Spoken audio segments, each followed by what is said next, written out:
Hey, your three big ideas. So let us begin. This is an exciting one. So I built a 100K months business, partly selling offers, but mostly selling ideas because ideas give me three things that offers don't give me. Ideas are an easier sale than an offer. They're the easiest first sale. You're always selling. You're either selling ideas or selling offers. Selling yourself is kind of also the idea of working with yourself. But the order in which you sell them matters. Selling offers first limits how many people enter your funnel because taking an offer requires effort. They need to put in the effort to take it or reject it.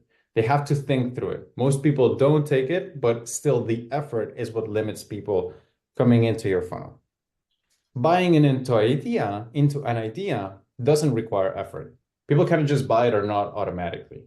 Like you can look at Whalebait as an idea and think, oh, okay, I agree with what that says or not, but it's not something that goes through your conscious mind. It's a reaction more than a choice. People can choose to take an offer or not, but they cannot choose to take an idea or not. They just kind of do. Selling ideas first gets more people inside your funnel than selling offers first. So this is kind of a mindset shift that I like everybody present to make. Don't see yourself as an offer salesperson. I sell offers, but I'm not an offer salesperson. I'm an idea salesperson because it's easier to monetize a believer than to monetize a non-believer. If I can get people to buy into the offer shell as an idea, then getting them to buy into the offer shell workshop is an easy sale.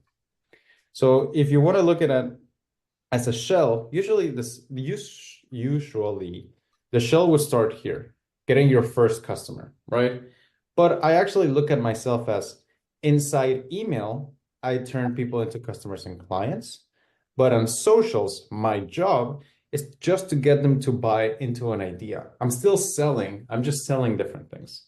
Because I know that if I can get people to understand likes and cash creators, Whalebait, offer shell, value versus insight. If I can get them to buy into that, everything else becomes easier because they bought one idea, they're more likely to buy the next thing and the next thing. And eventually the offer becomes an easier transition. The second thing that it gives me is that it increases the amount of people that see my value and it increases the amount of people that see your value. So look at yourself, kind of you're this asterisk, and every line kind of represents one thing that you can do, one of your skills, one of your ideas, because you are not just your offer. Your offer has, for example, if you do like business coaching or something related to that, you are good at lead gen, you're good at sales, you're good at following, and you're good at upselling, right? Now, the problem is that these things are kind of bundled together and you haven't really separated them if you haven't exposed your ideas or you haven't like really found them. So then there might be somebody who has three components out of four that you need. But because it's all bundled together, they don't see it. And then there's somebody else who has other three components that you could very much help. But because you lack this separation of the ideas and the articulation of them, you don't get the sale. Same thing with this guy, and same thing with this guy. When you allow yourself to almost zoom out and separate your ideas, then it makes it easier to see your value. So that somebody who has some components that you can help them with, but he doesn't have all of them, then he can look at your stuff and be like, you know what? I don't need all of it, but I do need this. Can you help me with this? I have some clients that hit me with, I understand what you do. I like your marketing, and they're actually present here. Shout out, Travis. I understand the marketing thing, but I've been doing this thing for decades, dude. What I would really want help with is your systems. I only want this. And because I articulated my big idea, then I could just sell that component. Now, the client that wants one idea and the client that wants all of your ideas, they pay the same. So you might as well separate your ideas so that you can serve more people and it'll be easier to see your value, right? So it increases the amount of people you can help. But the top benefit is that it answers the most important question, which is why should I buy from you and why should I not buy from somebody else? When you find your big idea, it's like finding a color that didn't exist before. That's how I think about it. When you find a color that didn't exist before, even though you're solving the same problem everybody else is solving, nobody else can solve it the way you solve it. Like if you look at my offer, it's kind of general, right? It's at 20K and then 20K months and then 20K weeks. A lot of people have that offer. I actually got it from a lot of people that I've seen running a very similar offer. So I'm pretty much selling the same thing. But because only I can do it with Whalebait, only I can do it with an offer shell or Insight or Cash Creators or Likes and Cash Philosophy, I have a color that nobody else can have. And this is why you should choose me and not somebody else. Not saying it as a stuck up thing, but saying as when somebody asks you, this is the answer. Because my big ideas, you can only get it here. You can only get this color here. So this is why they should buy from you and not somebody else, which is an important question. So here's what we'll do today. Today we'll find 7 ideas. Some might be big, some might not be. Then I'll show you how to find your big 3. And lastly, once we find this kind of color that people cannot get anywhere else, I'll show you how to paint your offers and content with them so that people will see something in you that they cannot see anywhere else. This is a big idea. People can offer you lead gen help, but only I can do Whalebait. People can offer you offers, whatever. Only I can do the offer shell. The goal is for you to be able to do the same at the end of this. So let's find 7 ways to find big ideas. So I ask every cash creator why they are here. Some people go, I want to become a cash creator, or I want to get better at Insight content, or I'm looking for more whales, too many fish. Out of context, we sound schizophrenic. Like try telling somebody in the street you're creating Whalebait. Like, what do you think they're going to think, right? I actually thought the offer shell as a name when I was first creating it was kind of cringe. But today it's converted the most people from customer to clients out of any other workshop I've done. Ideas like Whalebait, Cash Creators, Insight, and Likes and Cash have gone through similar processes. I think they're cringe. They turned out to be not bad. These results wouldn't have happened if I gave into my logical judgment and discard them because these are cringe, I look cringe, this is bad, right? Ideas always start cringe. It always feels like, dude, like they're not gonna get it. It's cringe. It feels weird, right? Because it's weird to be original and it's not common. I truly believe that competence is abundant. There's a lot of competent people, but that confidence is scarce. There's not that many confident people. And sometimes confidence is more important than competence. If you can say your idea better than somebody else, then their credit is going to go to you. But it's that resistance that you have to go through as in, this is cringe, and so what? Your job is to protect that cringe idea from yourself so that it can grow and prove you wrong. I like this quote by Johnny Ive, which was, I think, number 2 at Apple when Steve Jobs was there. While ideas ultimately can be so powerful, they begin as fragile, barely formed thoughts. So easily missed, so easily compromised, so easily squashed. So no, today we're going to find ideas. Know that they are probably going to be extremely cringe. And you're probably not going to like them now. But that's okay because that's how all ideas start. So this is a good part, a good time for you to pull out if you're writing on a notebook or if you're writing on a Google Doc to open something up because we're going to get in a workshop working. Some recommendations, something I do when I write and I'm feeling like a little like, it's not flowing too much, is I start writing at the top of the page. This is probably going to suck, but ... So if it helps you, you can write this right now on your doc or on the page. These are probably gonna suck. ... Kind of eases the pressure and it allows you to find the cringe ideas that then make a lot of money.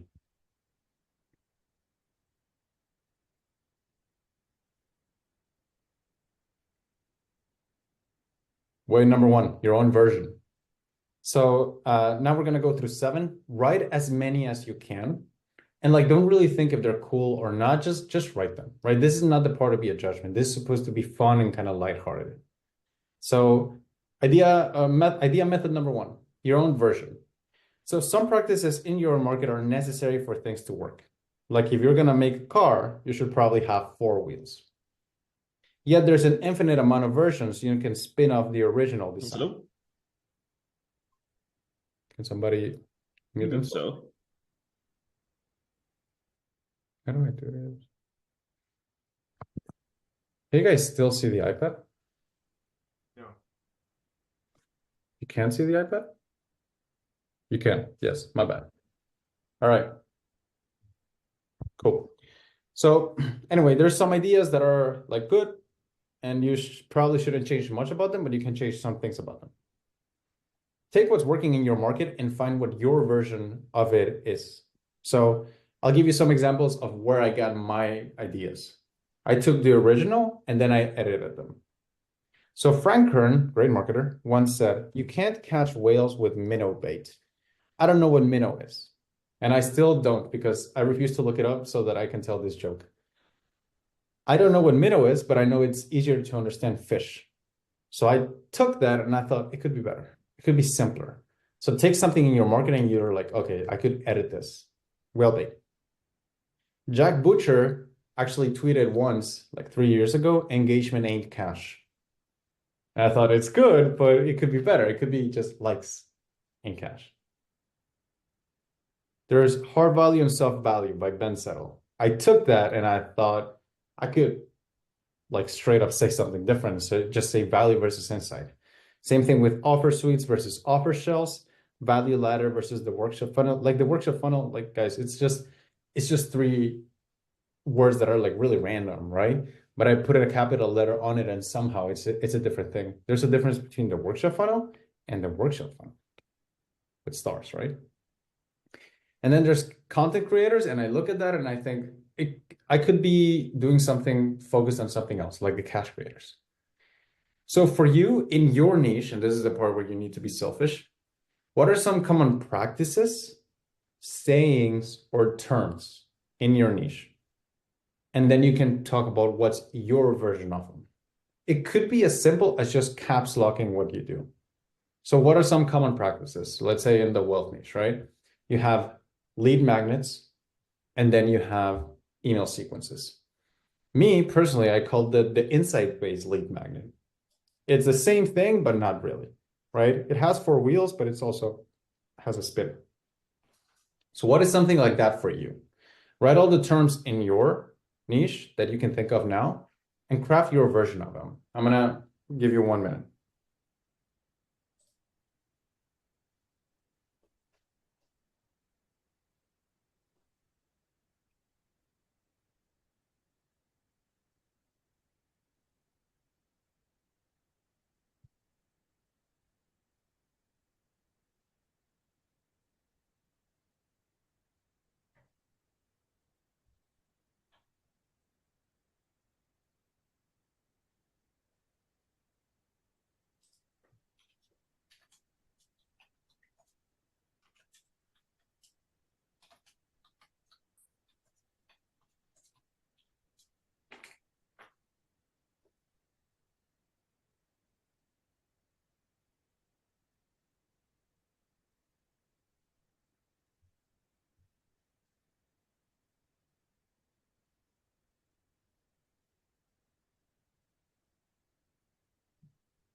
Okay, so that's the first one. This should say number 2, but bear with me. Number 2 is your model and the tools. People crave certainty in their lives. Clearly explaining the process through which you achieve an outcome creates certainty. Certainty creates sales. Most people just tell you the steps, but don't really have a logical way of getting through them. It's like kind of when kids ask you questions. There's like, "Mom and Dad, should I do this?" It's like, "Yeah." "Why?" "Because it's good." "Why is it good?" "Because God says so." "Who's God?" You don't really have a bridge between things, so it may confuse you, right? But what you do then is you connect every step with one of your tools and give it a name. These tools then become your big idea. Everybody has a process that's like general to their niche. So for example, if you're in wealth, it could be leads, customers, clients, and then upsells, right? What are the big ideas that connect them? And then those tools become the big ideas, because everybody's in your niche is kind of trying to solve the same problem. You don't need to be the best. You need to be the one that actually has a plan. Instead of telling people, "We're going to join and then you're going to make 10K. You can tell them, "We're going to join and we craft your proprietary Google Doc offer. And then we create Wellbait. And then we use the offer shell to upsell people." The certainty translates to big ideas. Wait, where is this? Yeah, here's an example. So for cash creators, I take people from stranger to follower to lead to customer to client to top client. And I do so with Whalebait, Insight, Workshop Funnel, the doc, and the offer shell. Everything is connected, and so I look like I'm smarter than I really am. So you can come up with the steps inside your own funnel and tell them you have a plan. Like sometimes people like they're not really thinking about who has the best plan. They just want somebody who has a plan. And this could be as simple as caps locking your stuff. Like the workshop funnel isn't original, right? Like it's not something I invented, but it is an idea that people associate with me because when I create my model and when I talk about it, I constantly say the workshop funnel with capital letters. So in your world, write the stages that someone goes through. It could be as like first 5 pounds, 10 pounds, 15 pounds, right? So it's like from date to dating to boyfriend, girlfriend to engaged to marriage, right? Like what are the stages? And then you talk about which tools connect them. Be okay with being cringe. I'm gonna give you some minutes. Meanwhile, this video, you know how I talk about the 41-minute workday was my best email ever? This beat it. It's my model. It's this video about the cash creator model. If you haven't seen it, well, I can't show it to you. Never mind. But if you go to my YouTube, you'll find the cash creator model. And it's me, that's a video kind of like this, that the one Rashid recorded, just walking you through this diagram, right? That video got 4 clients in a day. It was incredible. It makes a lot of sense for you to work in what are the steps you take people through. And if you just provide a plan and you call the connection something, that is enough. It looks like a big idea. So what are the stages people go through in your world and which tools connect them? I'll give you a minute. Give him a name.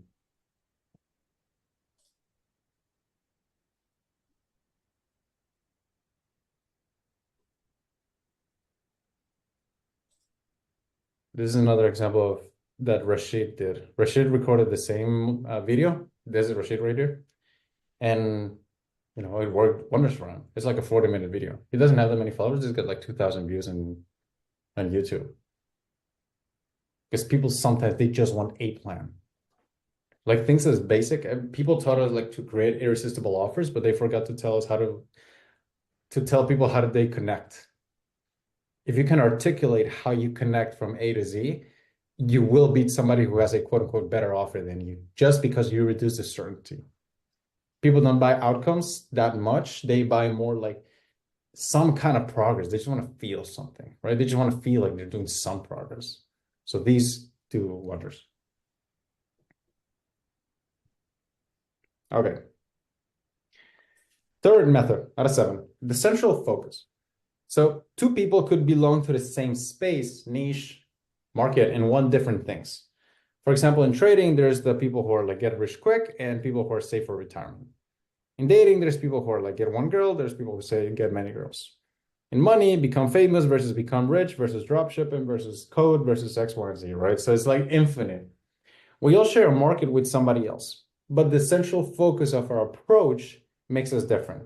It looks the same from the outside, but in the inside, it's different.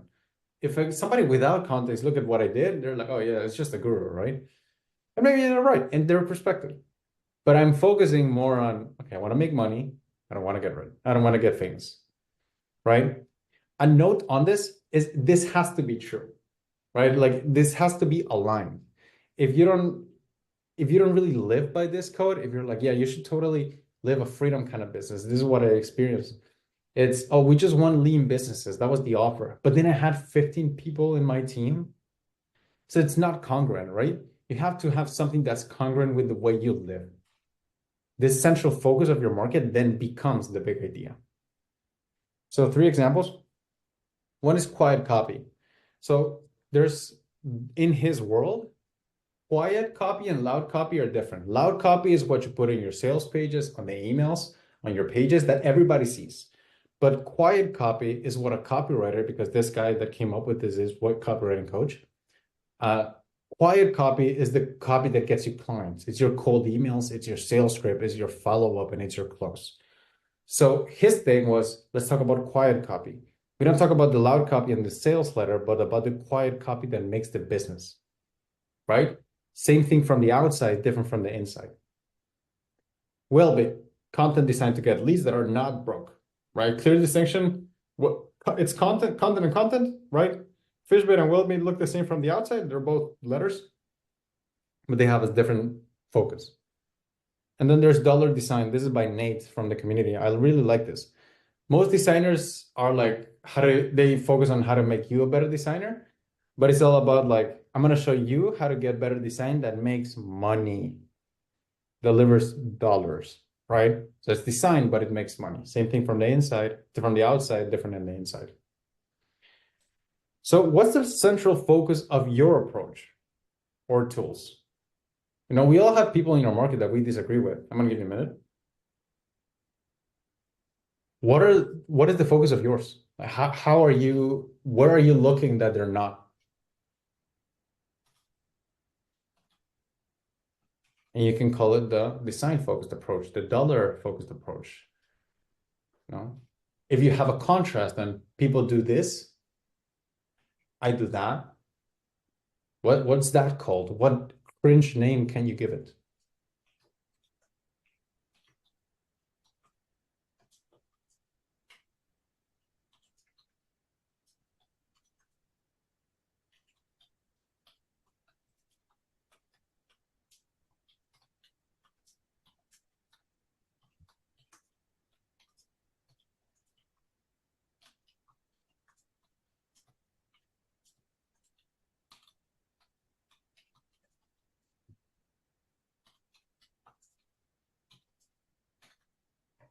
Okay, this workshop is meant to be rewatched and kind of paused. Like, it's good that we're doing it live because we can do like this stuff later. We can talk about your specific cases. But if you're watching the recording or you're even here, it's a good idea to like pause it at one time and do it on your own. And it's also a good idea to mute yourself. Sorry. Number 4 out of 7. The best practices, quote unquote, are not the best practices for everyone. I saw what value content did to my leads. And at the time, everybody was like, yeah, give value away. Like, that's the way, right? But I look at the common idea and come up with that goes against it. Come up with something that goes against it. I'm like, insight, like giving value away kind of sucks. So we all kind of have this stuff that we disagree with. I call it UBS. It's the unspoken bullshit of our market that we are against. And if we think that, other people probably will resonate with that. So you take a contrarian stance, and the stance that goes against the UBS is what becomes the big idea. So some examples, like Carter, I work with him, fitness coach. Weight loss needs to be sustainable. So this is kind of the best practice, right? But he thinks like, what if you have a wedding in 4 weeks? Do you want to do it sustainably or do you want to look good? Right? So you're going to get, ideally, you only get married once, right? So he came up with the contrarian idea of aggressive fat loss and the 4-week lean out. It's a big idea, right? It goes against others. Finding a profitable niche. Everybody's focusing on finding a profitable niche, but Dan Coe, he's like, no, you are the niche. I'm like, this is great. It goes against what other people think. This is one we came up with Daniel too. Filling your calendar with calls. He coaches agency owners, but he says maybe that's not fun. So he invented the MLA, the meaningless agency. How he runs an MLA, the meaningless agency. I think this idea has a lot of potential, you know, because like SMMA, small and medium-sized, social media marketing agency, MLA, meaningless agency, this could be something, right? So take some of the practices in your market that you believe, or even if you don't believe, even if you feel that they're like, that's bullshit. That's just not how it works. And remember, competence is abundant, confidence is scarce. So then go against it and you take a contrarian approach and you're like, no, this is what's worked for me. I'll give you a minute.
Next, 5 out of 7. Under your nose.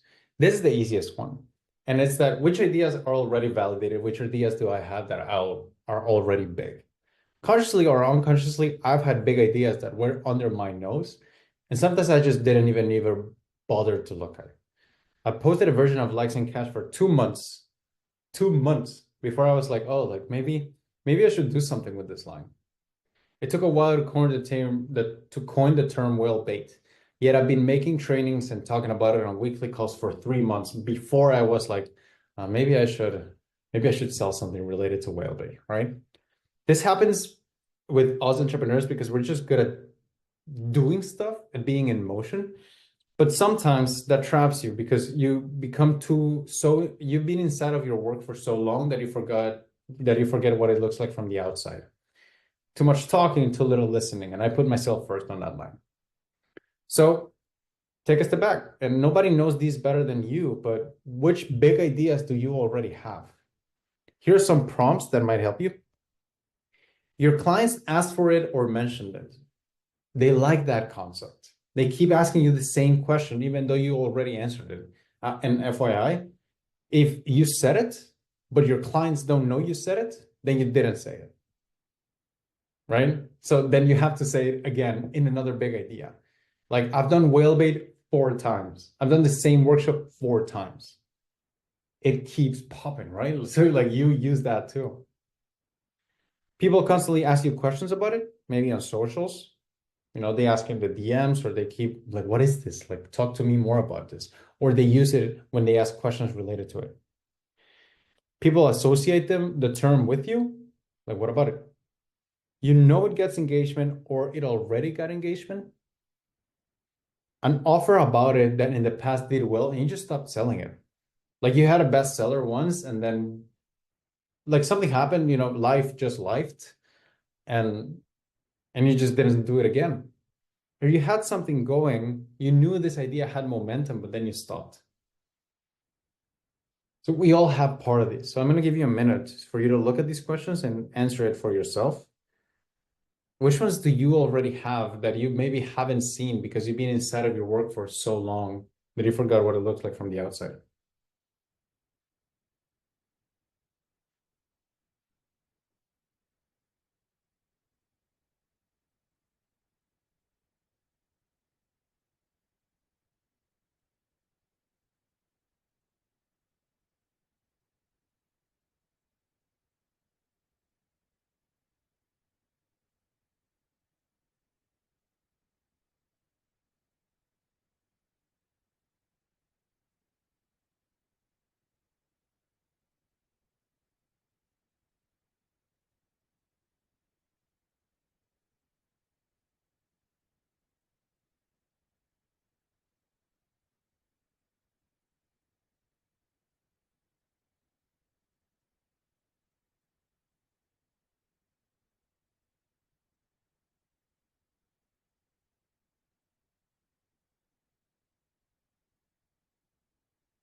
Six, identity. What identity do you embody?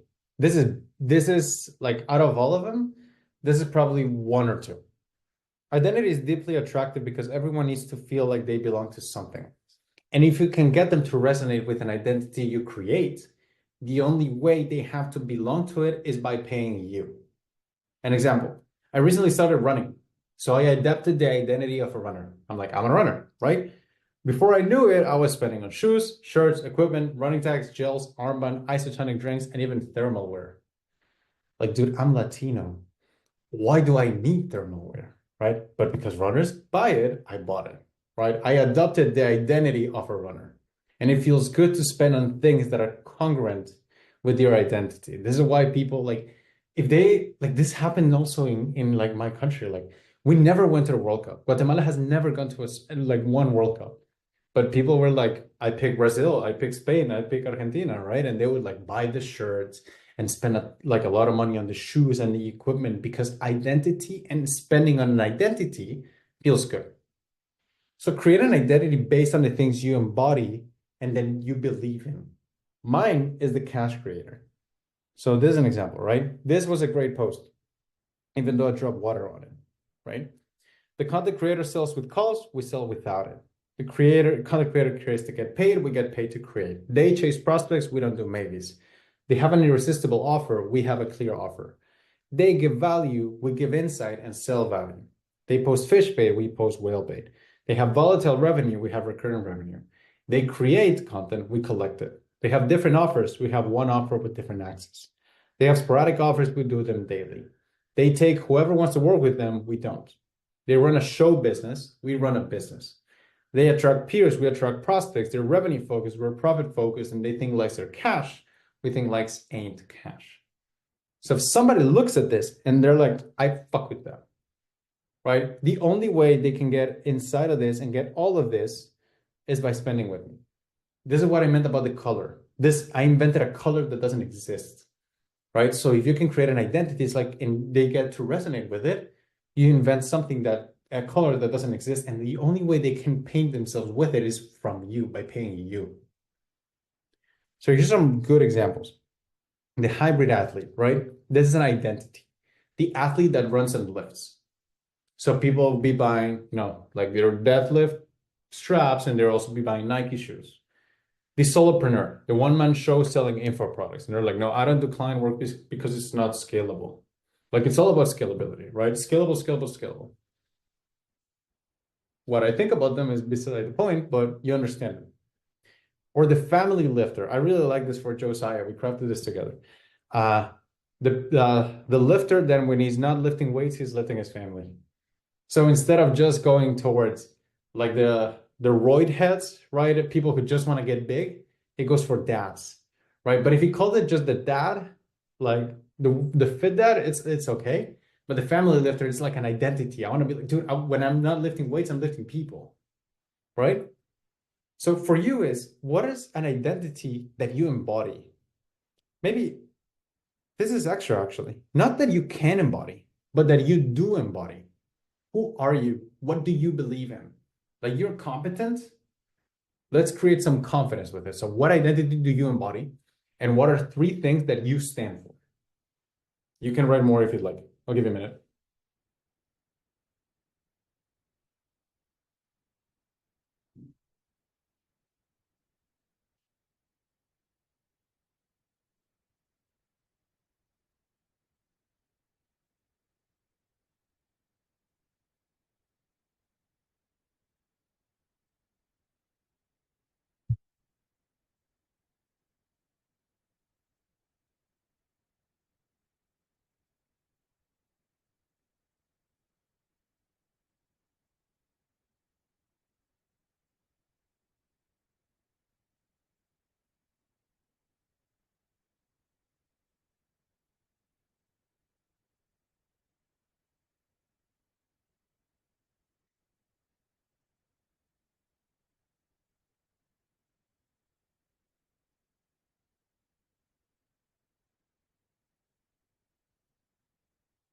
And last, the North Star.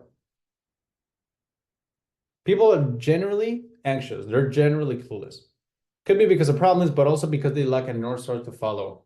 By that, that quote by Viktor Frankl. I don't think he said it, but I'm not sure. It's, he who has a why to live can bear any how, right?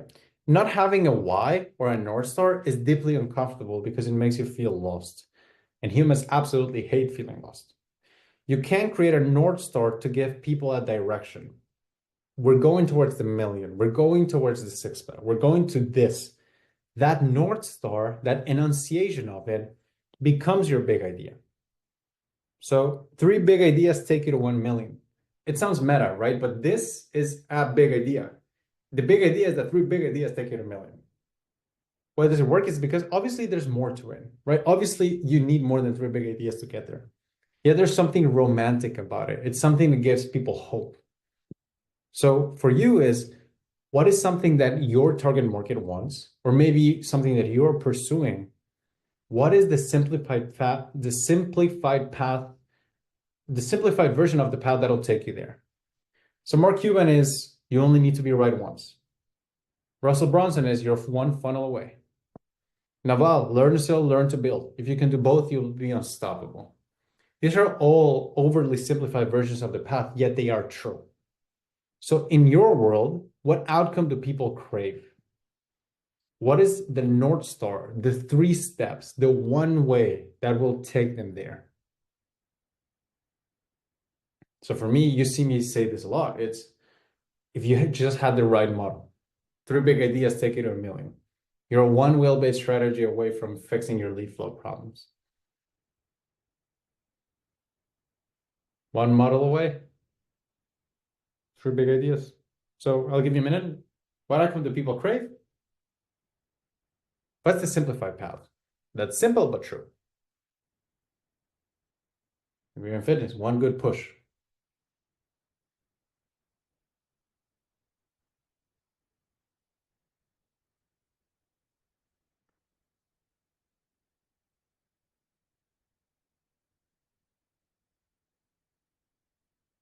Just kind of occurring to me. Now I'm following my own advice. This might be cringe, but hey, well, bear with me, right? So if you want to lose a pound of fat, that's like 3,500 calories-ish, right? So if you're somebody wants to lose 10 pounds, which will create like a big change in your body, they're 35K calories away. It's like you call something the 35K.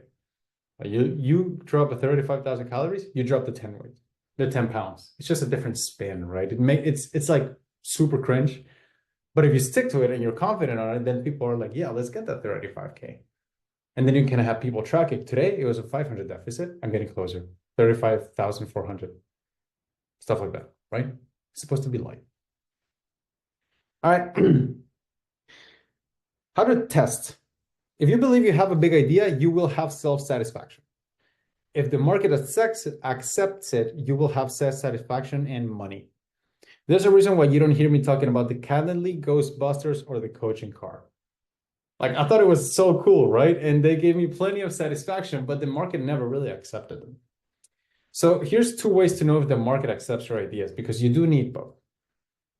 The first one is what we call reflection.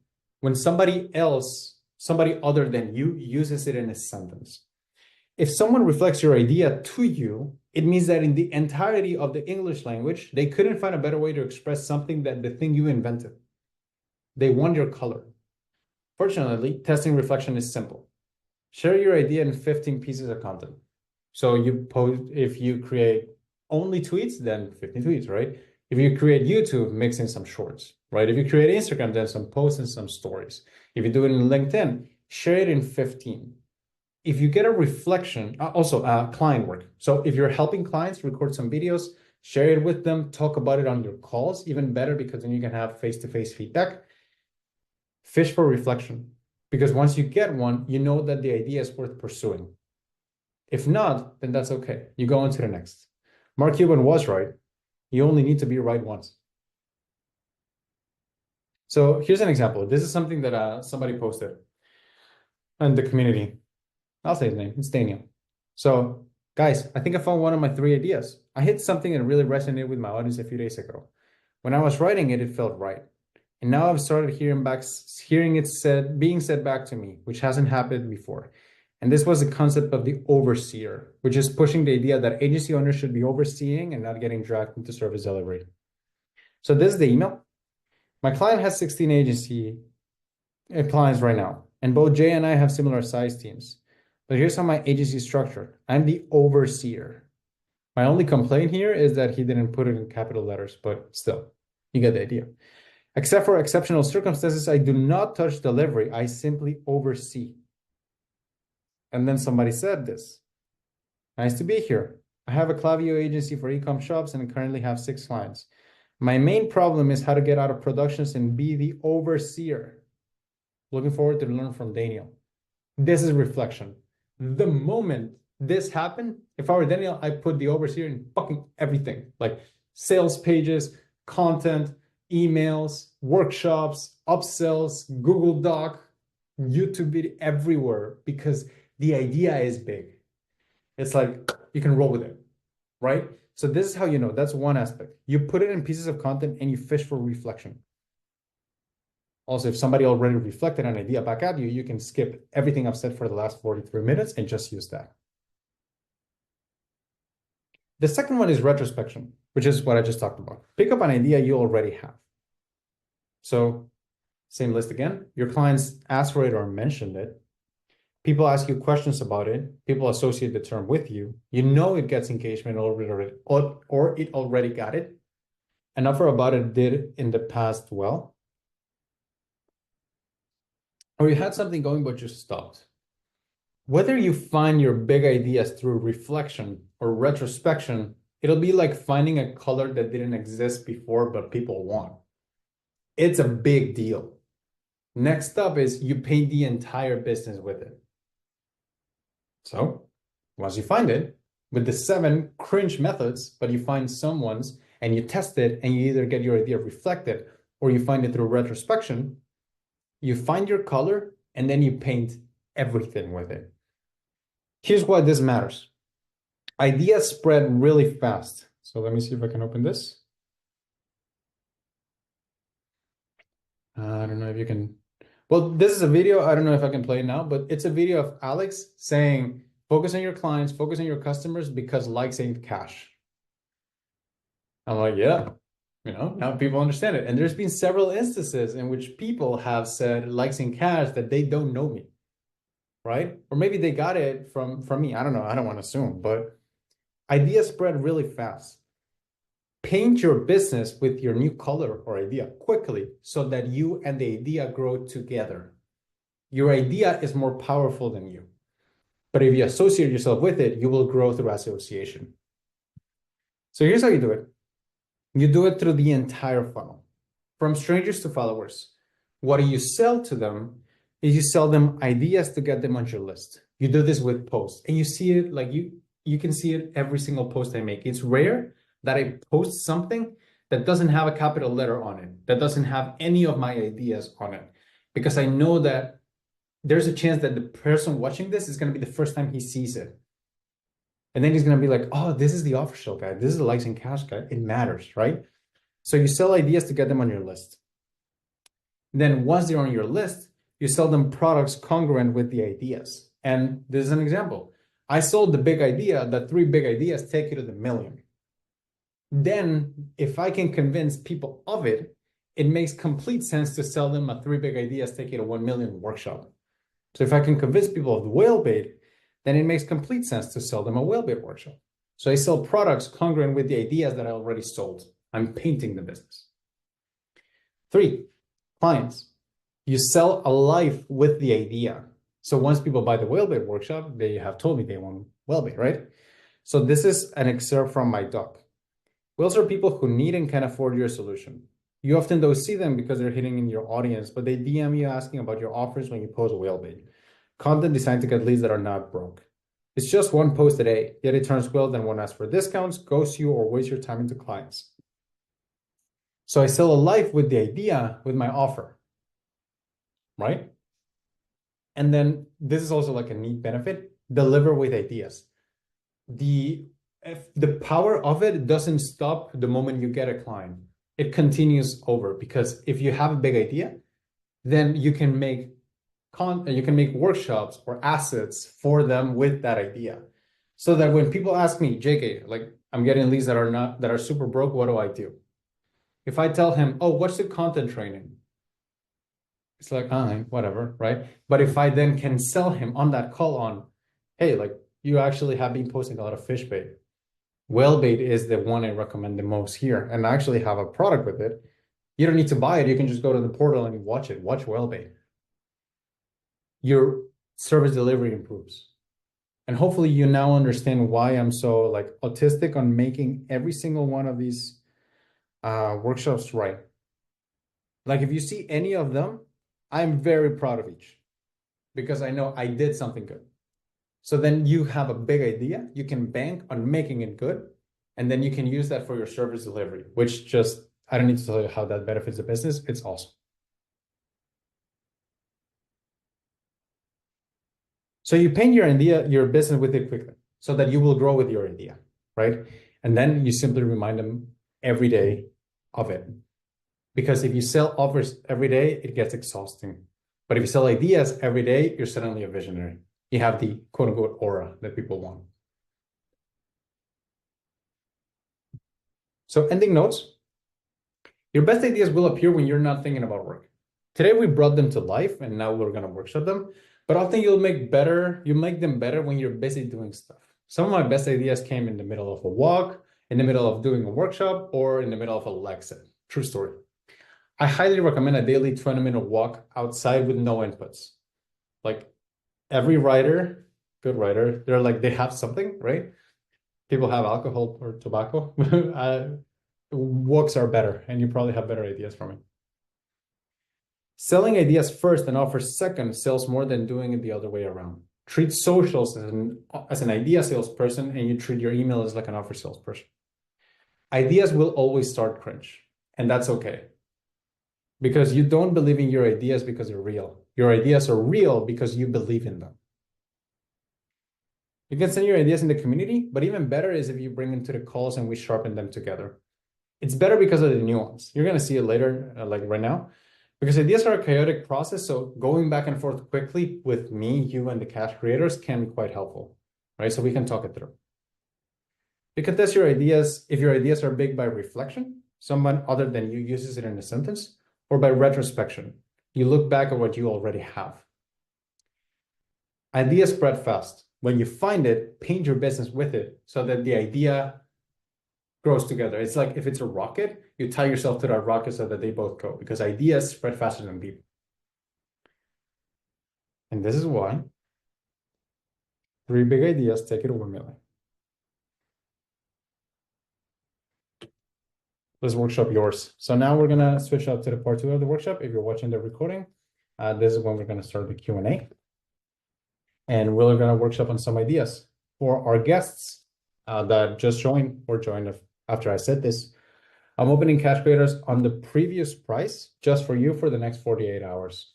So if you'd like to get my help to focus and find your big ideas, you can do it at the previous price if you get back to me within 48 hours. After that, it's going back there and staying there.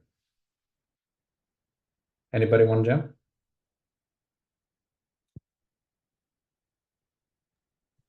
I took a lot of notes, a lot, so I don't even know where can we start, honestly, in terms of the ideas. Well, what's one that shines bright to you? As I was writing down the identity and some of the things that I stand for, is I obviously value the providing good experience to the audience and the viewers who consume the content. So that's why I put a lot of focus on creating high quality content in the first place. And that's why I believe in it myself. That's one of the things. That's one of the things that I stand for and I believe in. And by having high quality content, obviously you're viewed as an authority, right? So it helps your brand to, be seen as an authority. Then the other thing is that a lot of content creators are, again, disrespected by their clients, customers, leads, because they don't have boundaries or they're acting needy. And another thing is that a high status creator in general, as high status creators, we create our own assets. So those are the things that kind of what we do and what I see ourselves or myself standing for. And also a while ago, you brought this up, is like we make the money online and we spend it offline. So we kind of are like doing this hybrid thing as well. But I don't know how. Yeah, the hybrid brand? The hybrid audience or something? I don't remember. Hybrid creator, maybe? I don't know. But yeah, those are some of the things that I've wrote a lot of things down, but these were like when I was writing. Can you shoot them like bum bum bum bum bum? So that I can like maybe tell you, oh, I like this one or whatever. And all of them. Yeah. I'll stop you if I find one. Okay, so OfferStack, content collection, access offer, civilian creators, educational offer, modular offer. Just, one sec. A high quality personal brand, yeah, because perception matters. People judge you on the quality you put out. The create content that raises people's awareness based on their real problems and moves them to take action. So that's the content collection. The stuff that I disagree is sharing tactical content over insights, having Me too. low quality content. Focus on the problems and not on the niche. Don't give the stuff away. Uh, this is a bit within the awareness levels. I say most people focus on the 4% of the marketplace when they should focus on the 96. So again, raising the level of awareness. Low status behaviors, audience disrespect, fame is a business model. And then we go into the pain as a business model? fame. Okay. Okay. Get attention, make offers, do both, and you'll be free. You're one video away. I like that. I like the real one video away. Let's We have boundaries, we lead. We don't try to please the audience. There's just a bunch of different notes that I took. Okay. One that, again, it could be cringe, so everybody here gets a cringe pass, including me. So one is when people create content, they want to make they show their info and they give out their info. But content also serves as hidden purpose, which is also, it shows your taste. So you have really good taste, right? You have the red backlight and you make good stuff like that. So it's like if you show people not just the info, but you expose what your taste is, people buy coaches, not coaching. So it's like we don't create informational content, we create tasteful content. So it's like we expose ourselves, and through your taste, you attract higher quality people because broke leads don't have taste. That's funny. It's an idea, right? It's an idea. I like the hybrid one for you as well. And the high status creator.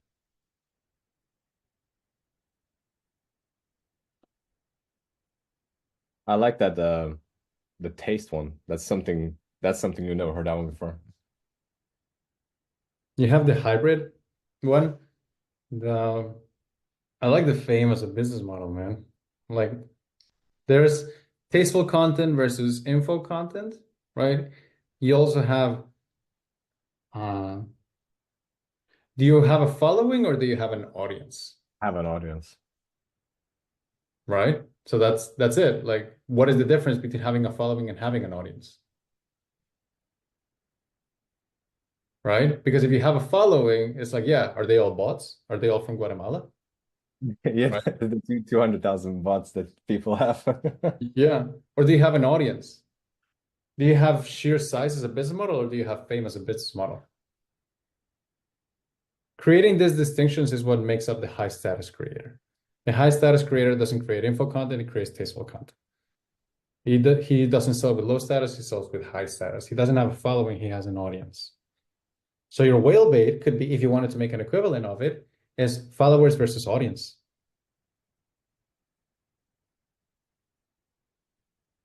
These are just ideas, right? Like these are something you come up with your walk or your tobacco or alcohol. You know, it's your call, but you understand it. Yeah, no, the follower versus audience makes sense because, like, I mean, I've seen that's a common problem in the industry in general between in the creative space. Oh, I had something to say, but then my mind slipped. But it was good, good sauce. All right. Oh, the fame is a business model. It's the reason I came up with it because I had a video, and it worked really well. So it's already like, people vibe with it already. So there you go. Like that, those are big ideas that are right under our nose. A good hack is whatever platform you're in. If you can find a tool that allows you to see your highest performing posts, there is often a correlation. Like, oh, I talk about this and these keep hitting, right? There's another one that really popped off. That got like I didn't even consider it before. It got like 400,000 views on Reels, which I talked about that video editing is unnecessary, but high quality content is important. So it's like that distinction between like you can't really cover bad ideas or bad content in good video editing, versus if you just share good, if you just have like this and then you have good ideas and you share them, it's gonna pop off and it's gonna work. I can tell you a difference. There's a difference between you chumps editing your content and me enhancing my content. There's content editors and there's content enhancers. You know it sounds silly, right? But if you bank on it, they're gonna be like, I want to enhance my content. No, I get it. That's funny.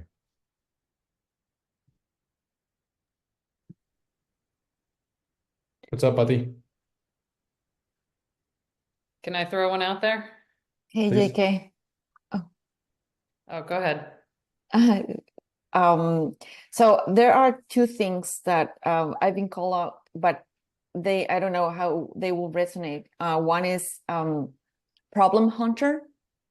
I focus on spending out of a minute 95% understanding the problem and 1% fixing it, versus most people that want a solution fast, quickly, but sometimes they are looking on the wrong place.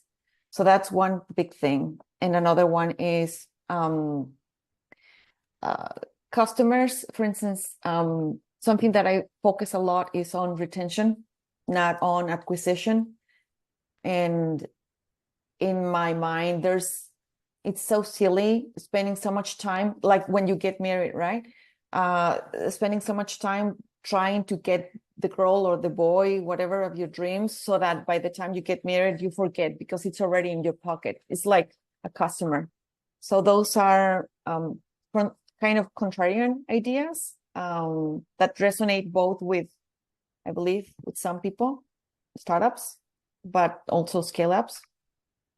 Yeah, I just wanted to throw them. Nice. I like it. I like it. I have one on retention, on not on retention, but the first one you said, which is the 95.5, Problem And- hunter. the problem hunter. So let me show you one thing that didn't quite make it to this workshop, because when I create workshops, I delete like 75% of it just to fit it in. But one of the things that didn't make it here, because I thought it was too niche, but it applies to you, is visual persuasion. So there's a problem hunter, but like an easy way for you to create it is then there's circular problem solvers, and then there's linear problem solvers. Like the circular problem solvers, they all they want to do is like they just want to take action, but at some point taking action is the wrong move. The wrong action. Exactly. So they end up like they're moving for sure, but they kind of get back to the same place, right? Whereas linear problem solving, you just get it done, right? Like you spend some time here, sure, but the answer you reach is the correct one. Just by drawing it, it gives it power.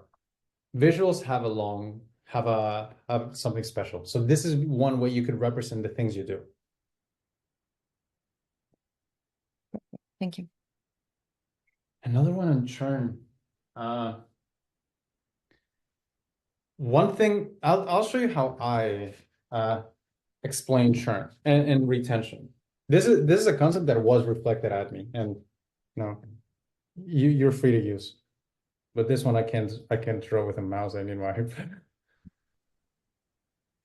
Where's it?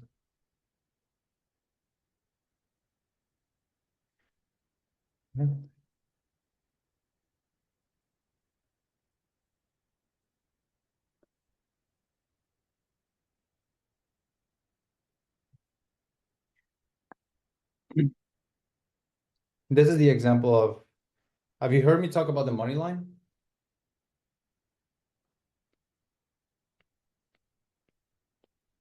Patty? No, I haven't. Great. So this is everybody in your world. Let's say you explain this to a SaaS, right? I'm gonna try to be you, and I'm explaining it to a SaaS. So this is how much people trust you. Okay. The more people are to the right, the more they trust you. Now, some people have trusted you enough to cross the money line, and they have given you more than $0.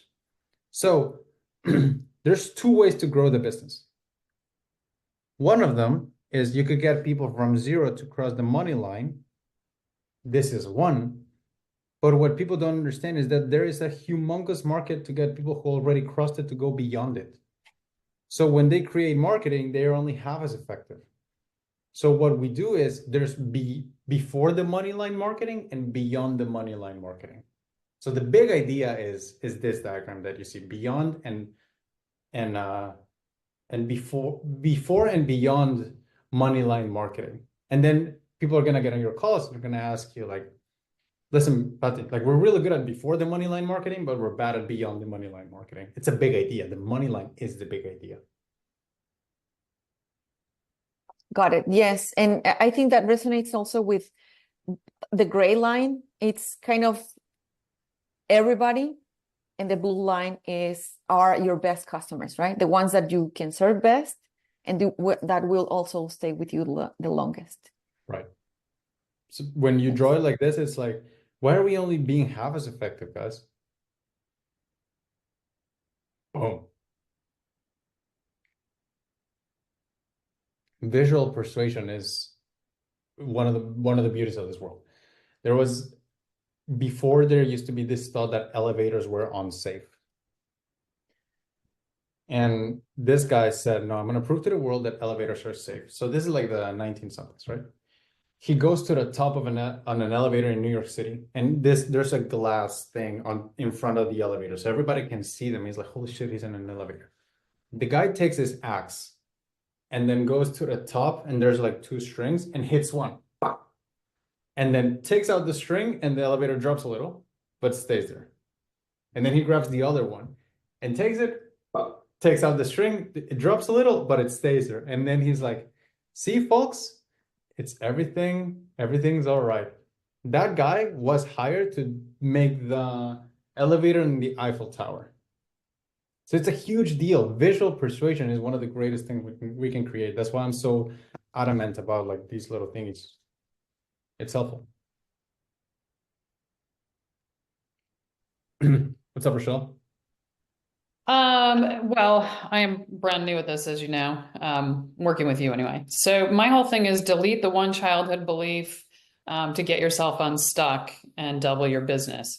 And so we do it in 8 weeks. The main idea, most people think you can only do it through therapy or through some sort of medication, and it takes a really long time. And even once you start to do it, you're always going to revert back. So just some of the ideas that I've sort of been throwing around, emotional freedom versus victim mindset, attract what you deserve versus you get what you get. The idea of it being fast, focused, and final, an emotional easy button.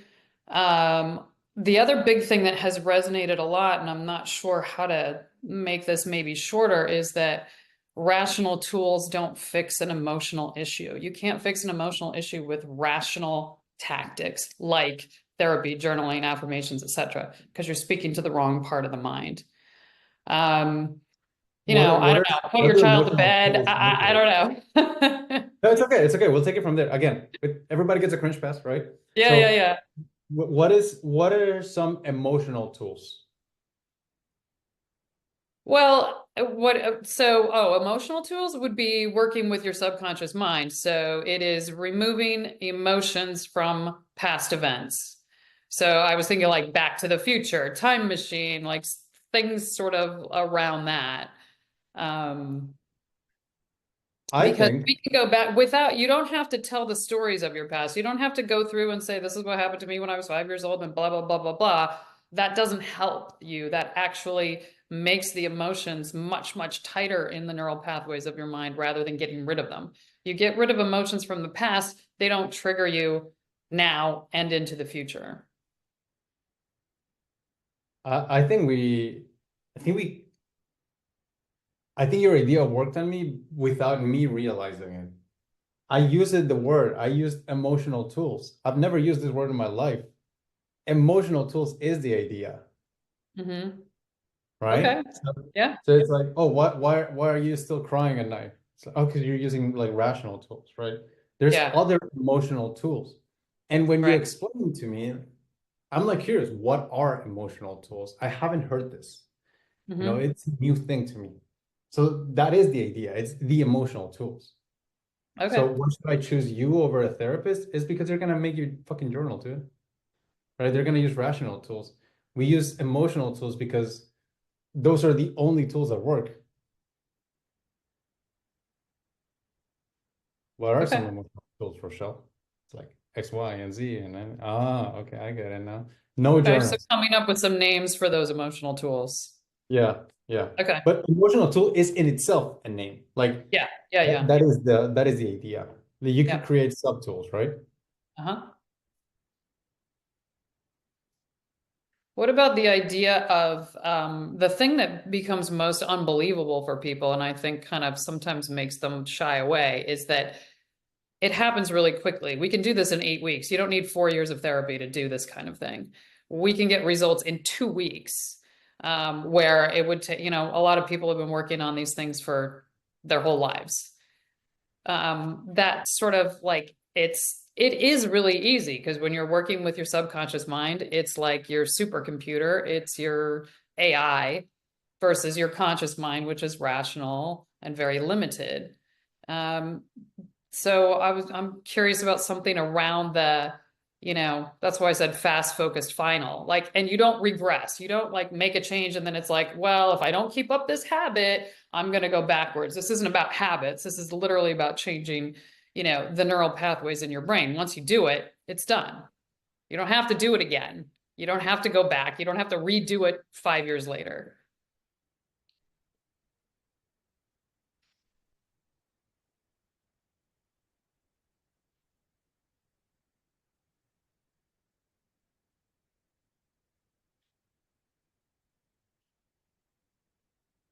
Okay. So one could be something like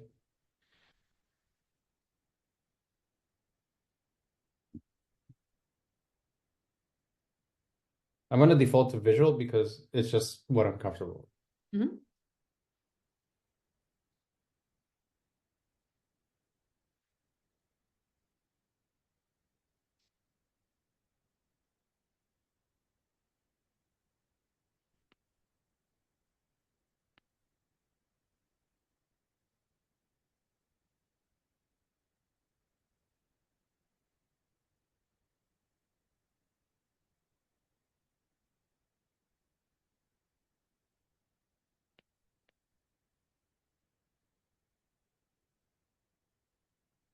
So what was it? FFF, final, fast, something? Fast focused final. Fast, focus, final, fast, focus, final. So why are you regressing and why are you making progress? And imagine this is a non-shitty labyrinth. This is a labyrinth, okay? I just don't know how to do it. But because now you have found one way to solve a problem, right? So you know that if you take this route, you will get to the solution, right? But the problem is that lives and it starts to get harder, right? So what we do is that we don't give you ways to cross that path easier. We just find a different one. We rewire your connections, your neural connections, so that now you don't have one option, you have two. This is a summary of what we do with your brain. You're only taking decisions through this because you don't know what you don't know. And I don't blame you. We all default. To a man with a hammer, everything looks like a nail, right?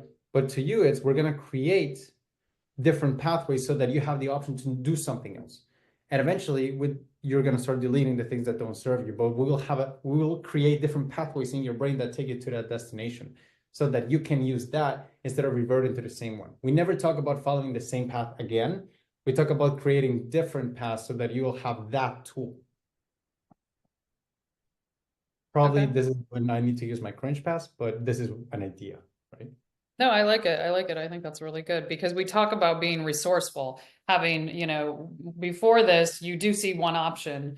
Once you go through this, there's a variety of options to get to the same place. And now that you can see a variety of options, you can figure out which one is going to work the best for you versus going down the same one, the same one, the same one, and keep hitting your head, hitting your head, hitting your head. Right. In your practice, I'm really out of my league here, but do you talk about some things like left brain versus right brain, or is this something you Yeah. don't really? Yep. Absolutely. You can't solve a right brain problem with a left brain solution, which is the same thing as logic and emotion. Yeah. So we focus on the which one's the emotional one? The right brain? Right. Yeah. So like the reason why the solutions haven't been working up until now, so this is I'm you and I'm talking to a prospect, is because we keep using left brain solutions. And this is very logical, right? But you cannot find that solutions in your left brain. We need to open the right ones. So next time you encounter that same problem, next time you feel like, you want to binge eat or you want to feel low self-worth, it's you don't need to go to the tool shed where you always found that same tools. We open up another one so you can have better tools. So instead of using hammers, you use a jackhammer, right? Or instead of using this tool, you use that tool. You will not fall into the same trap because you will not build the same house because the tools that we're using are just not the same. We're just going to get it from a different shed, a better quality tool that's more suited for this. Okay. Could be it, but I'm not sure Oh, I about like those. it. I I like really it. like the emotional tools one, at least. Yeah, I like that too. Thank you. Yeah. Cringe pass activated.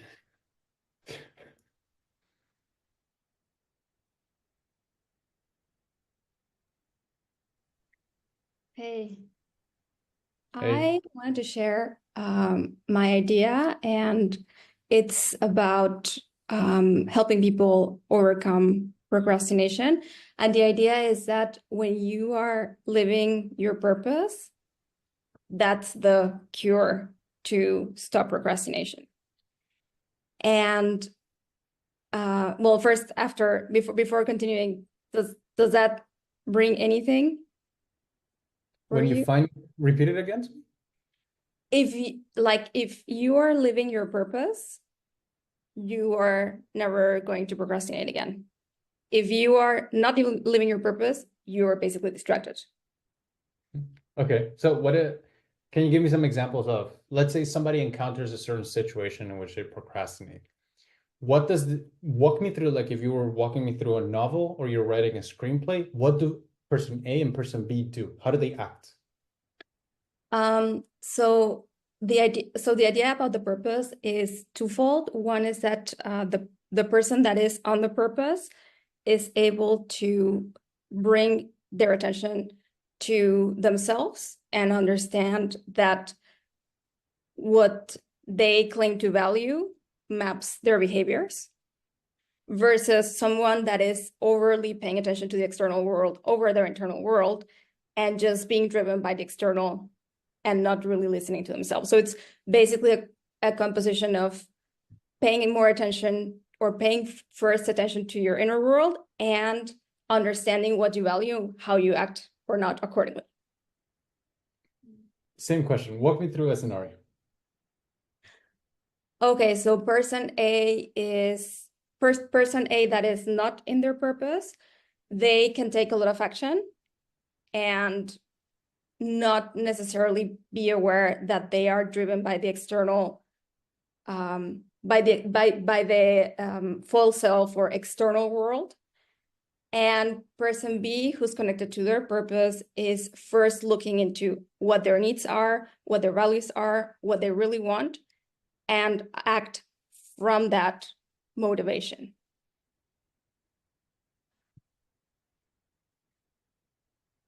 Two ideas come to mind.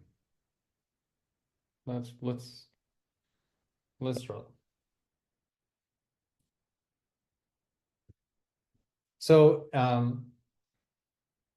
you said external actions and then internal purpose. Is there like a third character to this act?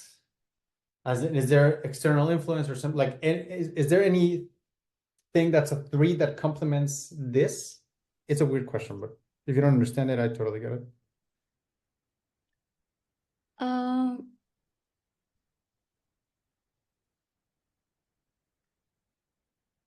You don't understand it, it's fine. Don't worry about no, it. no, I understand it. I'm thinking. I think it's mostly this too. Well, you How can about say spirit, maybe mind, and body? Is that okay. something you treat with? It might be more like doing, having, being. There you go. We can start with that. So Yeah.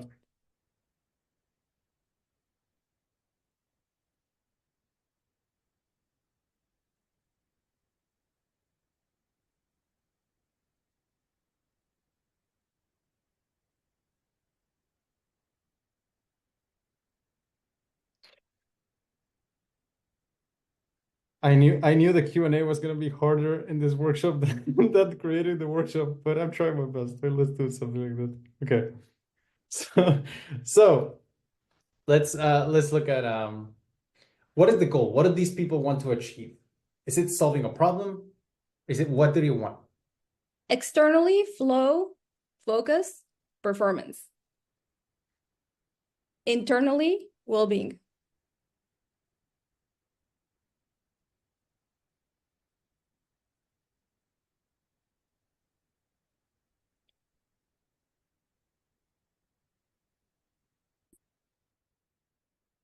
Okay. Touch this.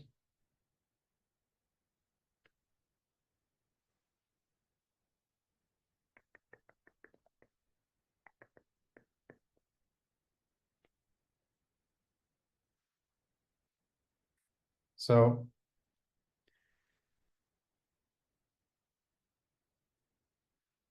there's two ways to solve a problem. Let's say for simplicity's sake here that your people wanna make money. Let's just say that a business coach hire as somebody who wants to make money hires, right? So in the beginning, both trees, they kind of grow at the same kind of pace, right? Like a small tree that doesn't have like big roots and a big tree that's like a massive, let's say an oak, right? They both reach the same height at some point, right? The difference is in how deep the roots go. So when you focus only on the external, as if you don't have those big roots. So people who only focus on the external and they don't solve the real problem, they don't have the deep roots within themselves. They get to a point, but they kind of stay there forever. So after a year, they stay up at the same size. Now, when you focus on the internal, it's like you're planting the deep roots that really allow you to, even though in the beginning it might look the same, that's when you start getting the actual huge outcomes because unlike other people, your foundation is stable.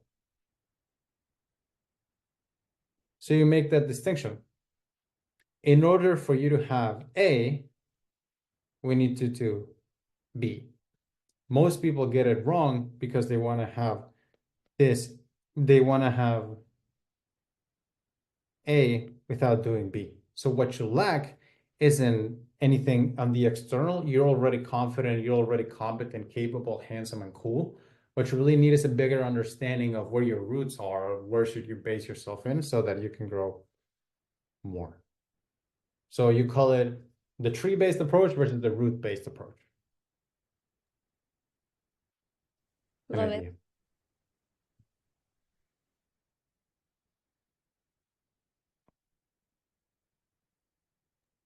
I wanted to ask. Oh, was that me or somebody else? You can go. Okay. I wanted to ask about just get your input. I'm in the I guess, make money, specifically helping people get started with real estate. And so in our niche, I don't know if I need to give you context or just give you the ideas that I had around that. Keep walking me through maybe a few ideas that to you they felt Yeah. good. So the ideas that I had, and these come from just things that I published on my YouTube videos that then people talk back to me and say the same things.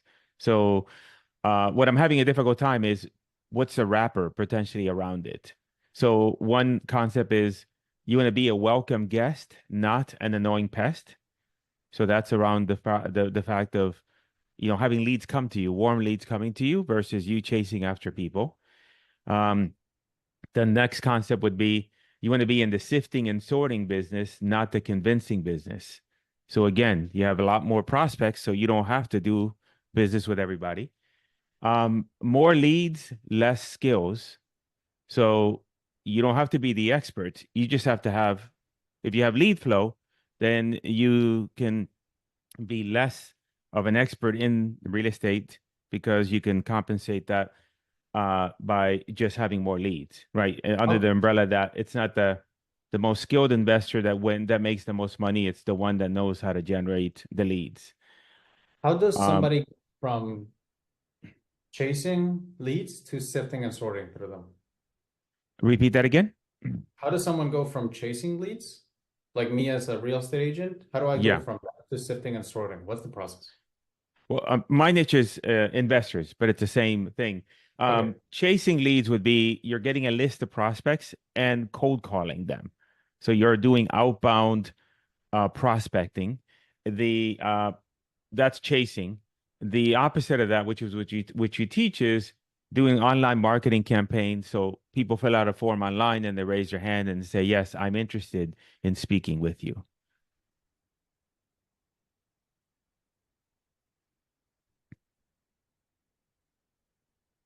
So that I think you were asking about the sifting and sorting, right, versus convincing. Yeah. Yeah. Is there any other keep talking about your ideas? Like one hasn't like really be like, oh yeah, this is one Yeah. I can talk about, but maybe quantity is the key here. What's more? What's else? Yeah. I mean, the other thing is a simple business versus simple versus scale in terms of I thought about the one, around the concept of in internet marketing, they call it the the one person business model, but I couldn't really come up with something that sounded good with regards to that. Simple versus scale, profit versus scale, um, minimum viable, then I get lost. The big uh thing that I had been also playing around with was the ultimate real estate lifestyle business. But that seems too verbose. That doesn't um yeah, so I don't have that many. And I just asked just in case maybe something came up that maybe I could then extrapolate from that and play with it later. Can you say all of them again, but in rapid fire? Sure. The ultimate real estate lifestyle business. Be a welcome guest, not an annoying pest. You be in the sifting and sorting business, not the convincing business. You need more leads than skills. You need a simple business, not a complex business. High profit, a high profit business. Those are the ones that I came up with. They don't feel like they're juicy, if we could use such a term. Yes. Yet. I like that. Yes.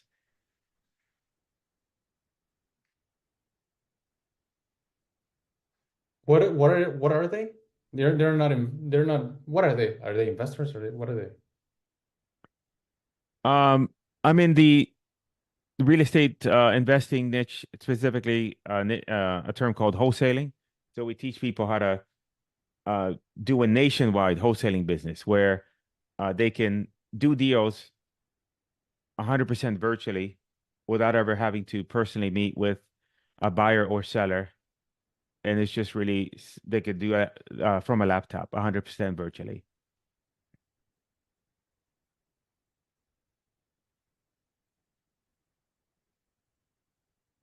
What do they want? What are they usually like? How much do they make? How much do they want to make? Give me info about the product. Yeah. Oh, you know what? The avatar, Yeah. our best avatar is somebody who has a full-time job, corporate, and would like to start making another revenue stream that could potentially make it a full-time revenue stream that they could go ahead and quit their job. The second avatar would be somebody already in the niche that's looking for a better way for them to do the business. So one is in market, one is out market.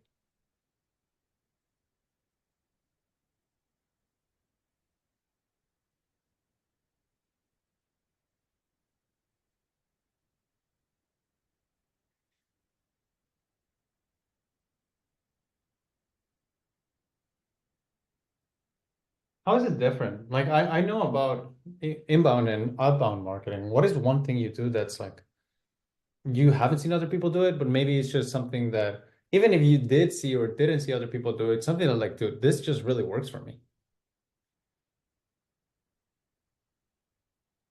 The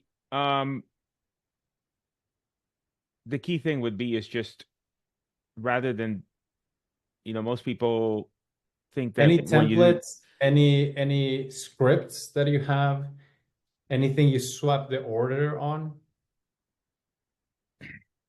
no, just the big picture is nationwide versus local. Most people think about real estate investing as a local thing. And so then you're doing deals all across the USA in small towns, big towns, and places you never heard of or even know that they existed until somebody raised their hand and said, "Hey, I'm interested in selling my property." There's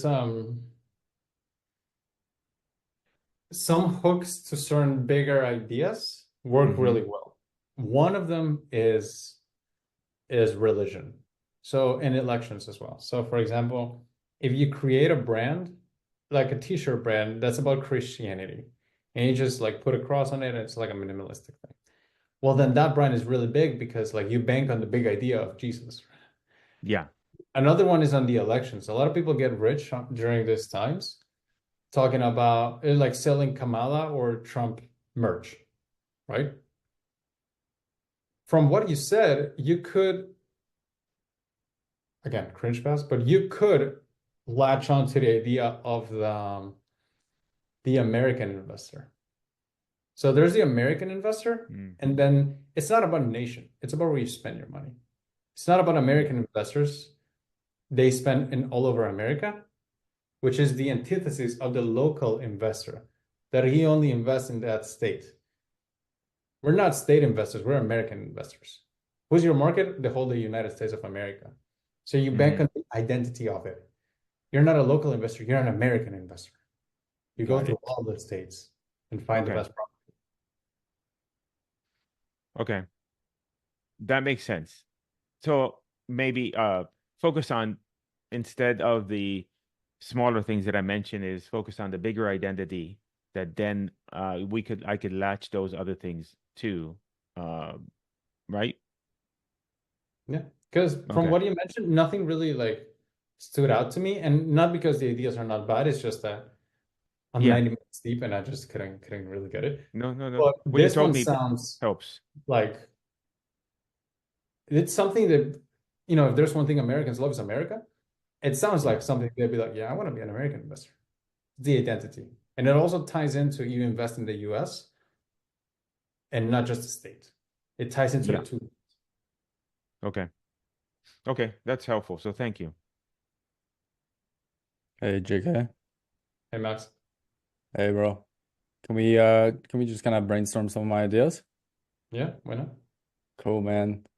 I have obviously already I have one pretty well-defined idea, the One Real system, because I don't really like the name, but a lot of prospects, clients, they've just repeated back to me. So that's pretty much most of my other ideas are super dry and boring. That one is the only one that's like been reflected back to me. So yeah, just for some context, right? So the One Reel system, it gets them, instead of having to do DM outreach, gets them inquiries, right? Like leads coming in, and then they conversate. The rest of the offer, the other parts would be obviously sales. So they do Zoom sales, and then their offer, this whole program, this community is for transformational coaches, right? So I just find myself constantly repeating and talking about One Reel system and getting kind of like talking about it too much. Got to talk about some other stuff.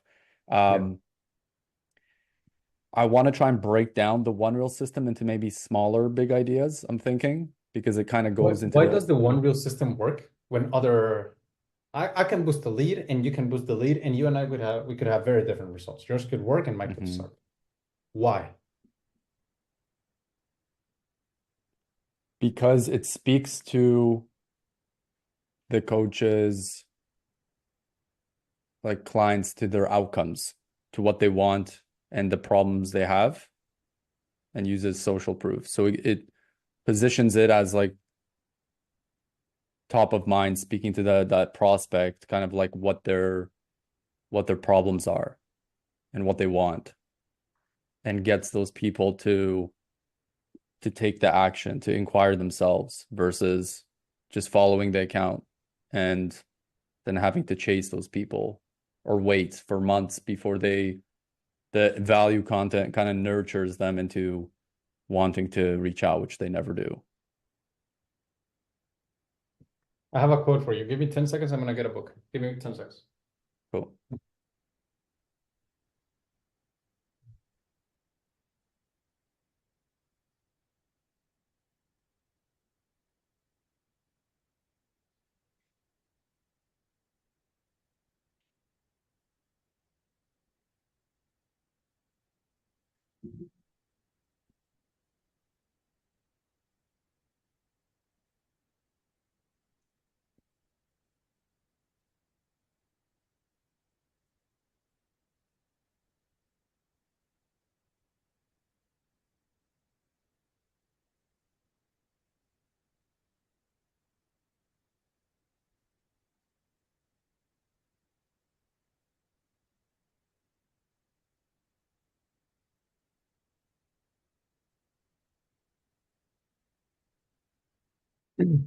This is from My Life in Advertising from Claude Hopkins.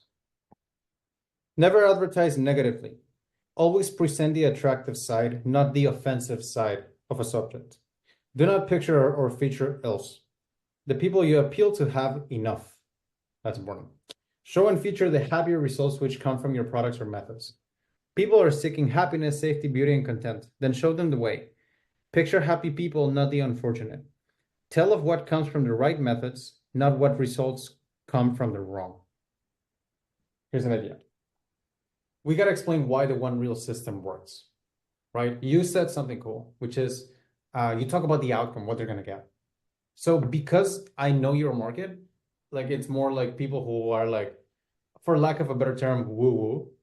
So you can talk about most marketing is condemning marketing. They talk about why you're not getting what you want, why your life sucks, why it's so horrible, which has opened up a great opportunity for you to not do condemning marketing, but to do forgiving marketing and talk about the things that are good that they could get. If they have shitty teeth, don't remind them of their cavities. Show them a wide smile. If they're struggling, don't remind them and don't talk about pains. They have enough pain. Talk about the outcome that they could get. The One Reel system works because we don't do any condemning marketing that makes people resent you. We create forgiving marketing that makes people look up to you and be like, finally, somebody who lets me save face. So this could be a term for you. Condemning marketing versus forgiving marketing. Cool. Yeah, I like that because a lot of it is very outcome focused. They are transformational coaches, right? So I think they will resonate with that. Yeah, cool. I like that. So when Sweet. you explain to you why this works, it's because we do forgive and not condemning. And dude, I see this all the time, dude. I saw a post by, I'm not gonna say the brand, but it was something that said, here's some reasons why you might not join my thing. Because you think you don't have time. But if you really had time, you would have done it by now. It's very condemning. Yeah. No? Whereas forgiving marketing has it leaves a better taste. It's more I tasteful. like and- it. Very cool. Awesome. Yeah, prior to this, I was thinking just again, surface level, like calling it hybrid marketing because it's paid ads and organic combined. But this is a better angle because it's more emotional. Yeah. It becomes your Cool. will. Yeah. Yeah, exactly. That's what I've been kind of looking for. Just a couple ideas to bounce off you, right? So aside from the actual that part, like the content piece, right? My idea was like a lot of people organically paid ads do lead magnets, right? Which bring in kind of like people who just want free stuff, freebie seekers, right? I was thinking of calling it like a client magnet reel. Like that first piece for me is also stranger, right? To lead. And then calling it a client magnet reel. Because one reel, it doesn't really it makes sense to them, right? The other two pieces of the model is like obviously DMing and then doing the sales calls. And in the space, my client avatar, like they hate feeling inauthentic, like selling. A lot of the time they don't make offers, they don't do DMs or sales calls because they feel inauthentic using cookie cutter scripts. So I put cookie cutter DM scripts versus convos to calls, which needs work, but it's really just having conversations with people, right? Like human to human. And then for the selling, for the actual sales calls, like in the industry, it's like scripted high ticket Zoom sales versus high ticket, more therapeutic or Socratic sales frameworks. Or I even put transformational selling. So it's basically more than an actual, this is how the call is going to go. Okay, we'll have 35 minutes and then you'll do yes or no. It's more just like building the person up and making them become a buyer. Not because they don't have the money or don't have the time, but helping them kind of with the use of NLP, kind of become that person that wanted to buy from beginning, even if they didn't. Kind of building the people up. So that's what I'm trying to do for my idea around sales, because I'm gonna keep doing that. And then for the offer, the common thing is high ticket offer, irresistible offer. Like my audience, they're kind of vomiting at the idea of putting together an offer because of they don't understand. Is again I want to kind of jump on that transformational, like creating a clear transformational offer, which looks like having a timeline, one-on-one session, a course, a group, a community, so that they can actually transform into like that person they want to be. So those, yeah.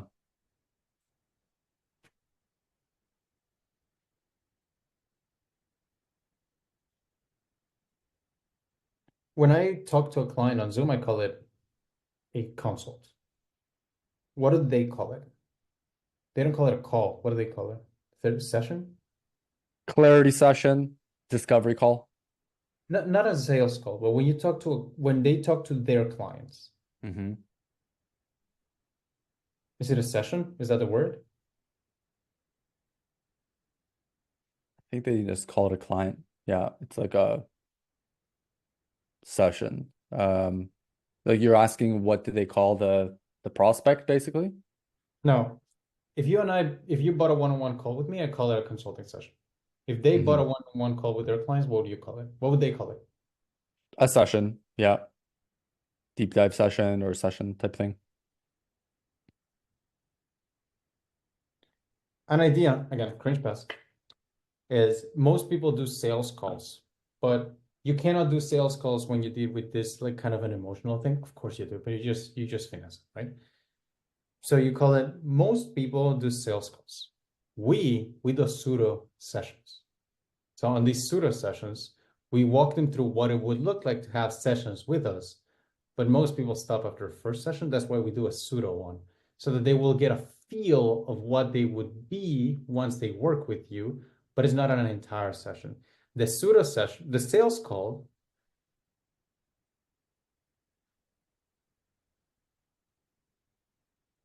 the pseudo session makes them want to come back for more. The sales call kind of alienates them and just, it's a yes or no, right? But you get more no's than yes. Whereas With a pseudo session is you give them a taste. It's almost like the insight version of a sales call, but instead of doing a sales call, you do a pseudo session in which they get a feel of what it would be like and feel like to do sessions with you. Because what you really want to get them on that first sales calls is not to understand everything they're going to get with you. You want to transmit the feeling of what they would feel when they work with you.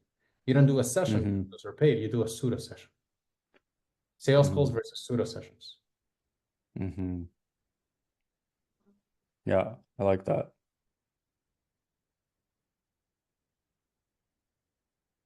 It's an idea. Yeah, I'm gonna have to put that out there. Many ideas, man. Many ideas today. I thought like I wasn't scared at all about the workshop. I thought it's gonna be cool if I compare it to the Q&A. That's where it's Mhm. gonna be fun.